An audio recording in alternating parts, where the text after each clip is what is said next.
Welcome to part 4 of the Gorillagate saga.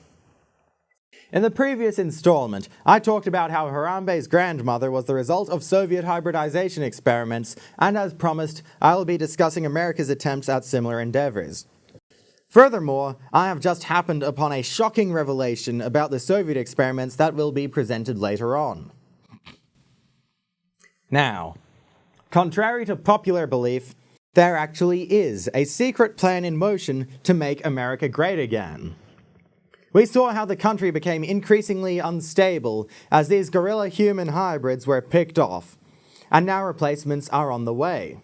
According to our friends at InfoWars, of articles I see every week about human-animal chimeras with no rights. You talked about people you know in research labs. I've talked to them too. You see humanoids. They're like 80% gorilla, 80% pig, and they're talking. And this is highly, go ahead. And they're already here, and we're saying we want to force a debate. What rights are they going to, like, do you get rights as a human if you have 50% DNA? Like, what are the rights that are going to be? We need to make this illegal. This needs to be illegal. It needs to be illegal. They're talking about making it illegal to make child pedophile robots. Okay. You heard him correctly. Research farms now have humanoid chimeras that are 80% gorilla, 80% pig, and are able to talk. You see, America's hybridization project does not have the same head start that the Soviet one did, and so they've had to take shortcuts by splicing pig DNA into their genetic code. And because the White House has more leaks than a refugee boat, they've put out a cover story last year about the pig with human organs. What they failed to mention, though, was that this pig also had gorilla parts, and they had no intention of chopping out the organs for transplant. They're keeping this sucker alive and giving it a job in Central Intelligence. Now, it is unclear whether this is the machination of Trump, his cabinet, or more likely the deep state globalists, but it has soured relations between the Donald and the international communist conspiracy. In the last installment, I talked about how Harambe's grandmother was created in a Russian laboratory, and that another factor of Gorillagate was the communists cleaning up their own mess. And I'll actually give them some credit for preventing, or at least postponing, the inevitable primate uprising. But now America's got more of these things on the way, and the ICC are having none of it.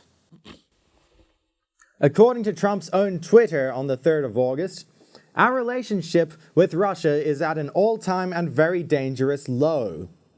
Well, excluding, of course, the time they nearly destroyed each other. And do you all remember when Trump complimented Kim Jong-un for being able to take over a regime at the young age of 27? That was just April. And now, everything they say to each other just brings us one step closer to the edge. How do you explain that shift? Alright, they are not happy about these gorilla pigs, which are the real reason tensions are so high. But the silver lining here is that they could be cutting the strings on their puppet and giving us back our democracy. If they don't blow it up, that is. And you might also remember last time how the incompetence of the globalists bordered on amusing. I mean, I just could not, for the life of me, wrap my head around why they would have believed that email calling for Harambe's execution when he was on their side. But the reasons have since become apparent.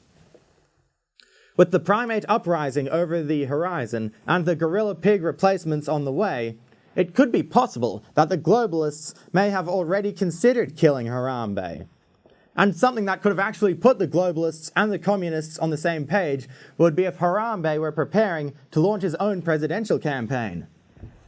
You know, he might have realized that an open rebellion was not necessary since the public support was already there. An estimated 11,000 Americans came out and voted for Harambe in the 2016 election.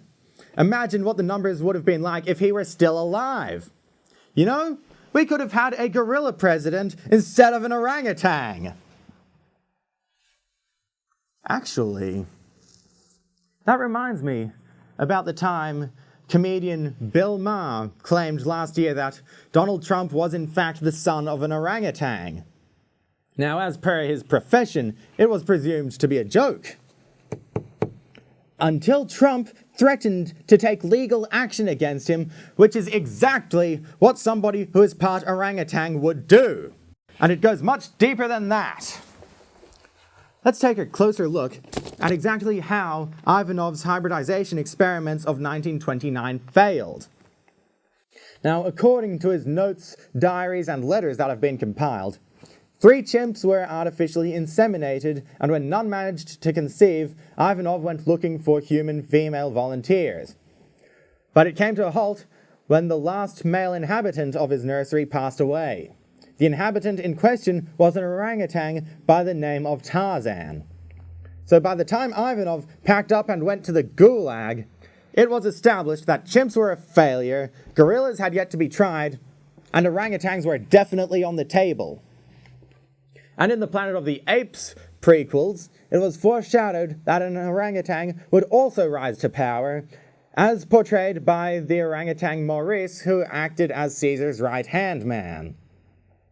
So Trump could possibly be from an element of the Soviet hybridization experiments who remained loyal, which would explain his ties to Russia even further. So I do hope you are getting this, Mueller. And a lot of you are probably wondering why Harambe and Trump look so different if they are both the results of Russian experiments, and the answer is simple. Josephine was a runaway. She went undercover as a regular gorilla, and because she reproduced with gorillas, her descendants primarily exhibit the gorilla traits. But in the case of the orangutan hybrids, they reproduced with humans until they were nearly indistinguishable and were able to infiltrate society. And God knows how many more of these things are out there. And this would also explain the orangutan protests that Perth Zoo faced on the anniversary of Harambe's death. Despite having common ancestry to Trump, they seem to be at a disagreement, believing either that Harambe was the better candidate or that Trump should have worked with the gorillas as Maurice had done with Caesar. And I want to make it perfectly clear that, as the title of this episode implies, this whole Trump orangutan thing is just a theory. I need to do a lot more research before I can say this with any points of authority. And I could be wrong, and it is very likely that I am. Hell, the very thought of this thing just has me crawling in my skin. But I feel the people have a right to be informed, and if it turns out not to be the case, I will openly admit it. You know, I just wanted to make some sense out of what's going on in this crazy world, and I've tried so hard and got so far, but in the end, well, if anything should happen to me, at least you will have your final proof. I'm Connor O'Loughlin, and this is Alternative Factors. Until next time, which I do hope there will be, stay woke, people. Go away!